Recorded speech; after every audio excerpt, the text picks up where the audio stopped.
অনেক দিন হয় ফ্রিজে কয়েকটা পটল ছিল, তাই ভাবলাম যে পটলগুলো ফেলে দিব, তো কোনো মাছের সাথে দিয়ে সুন্দরভাবে খেয়ে ফেলি। তো আমার জামাই বলল যে তা আবার কিভাবে, কেমন লাগবে, মাছ তো ভুনাই ভালো লাগে। আসসালামু আলাইকুম, welcome back to my channel. আশা করতেছি আপনারা সবাই ভালো আছেন। আই হোপ আমিও ভালো আছি।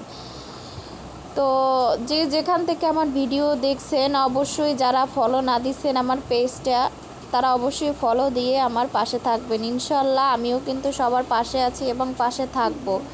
তো যাই হোক, জামাইরে বললাম পটল তো আর ফালানো যাবে না, যেহেতু টাকা দিয়ে কিনে আনছি। তুমি দেখো আমি সুন্দরভাবে, মানে যেভাবে মাছ তোমাকে ভুনো করে দিই, জাস্ট আমি ওরকমই ভুনো করে দিব। খেতে কিন্তু খুব মজা হবে।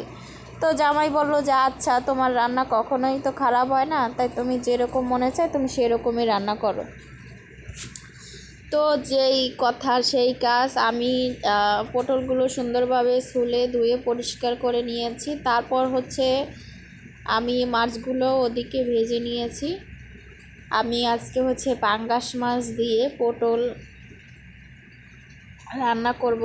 তো এই তো এখানে হচ্ছে বাটা মশলা আমি দিয়েছি, একটু আদা রসুন, এই তো। আর আমি সবসময় জিরা বাটি না, তো আমার বাটা নাই। আর যাই হোক, আমি বেশিরভাগ সময় হচ্ছে সহজে যেগুলো আর কি করা যায়, আমি সহজ কাজগুলো এগুলোই সবসময় মানে ইজি প্রসেসে করার চেষ্টা করি যে কোনো কাজই। তো যাই হোক, এই যে দেখতে পাচ্ছ মাছটা কিন্তু অনেক অনেক বড় ছিল। ক্যামেরায় জানি না কতটুকু দেখাচ্ছে। তো আমি হচ্ছে মাছের পিসগুলো হচ্ছে ছোট ছোট মাছগুলো হচ্ছে এই পোটলায় রেখেছিলাম। তো যাই হোক, আর হচ্ছে আমার সব থেকে পছন্দ হচ্ছে মাথা। আর আমার ছেলের জন্য আমি এই যে কলিজা রেখেছি, কলিজাটাও সুন্দরভাবে ভেজে নিলাম। আসলে বাচ্চাদেরকে মাছের কলিজা খাওয়াবেন, আসলে সব মাছের কলিজা তো আর বড় হয় না। তো যাই হোক, কলিজা তারপরে ডিম এগুলো খাওয়াবেন। তো এই তো আমি সুন্দরভাবে কষিয়ে নিচ্ছি। আমার হচ্ছে গিয়ে এই তো প্রায় হচ্ছে আমার রান্না করা কিন্তু শেষ, তোমাদের সাথে কথা বলতে বলতে। ফাইনালি আমি এখন ঝোল দিয়ে দিচ্ছি আমার পরিমাণ মতো। আমি সব সময় কিন্তু মাছটা সুন্দরভাবে কষাই। আর আপনারা যখন সবজির সাথে মাছ রান্না করবেন, মাছটা কিন্তু গন্ধ করার চেষ্টা করবে। অবশ্যই কিন্তু আমার মতো করে রান্না করবেন।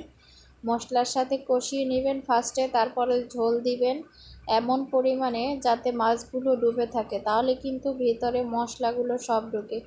যাই হোক, আমি এখন ধনিয়া পাতা দিয়ে দেব সুন্দরভাবে ছড়িয়ে। আমার হচ্ছে ধনিয়া পাতা তো সবসময় অনেক অনেক পছন্দ। যাই হোক, এক সময় কিন্তু আমি ধনিয়া পাতার ঘ্রাণও সহ্য করতাম না। তো হচ্ছে বিয়ের পরে সব কিছুই খাওয়া শিখছি, এবং আমার জামাইও হচ্ছে আমার কাছ থেকে অনেক অনেক খাওয়া শিখছে। এই তো দেখেন কেমন হয়েছে।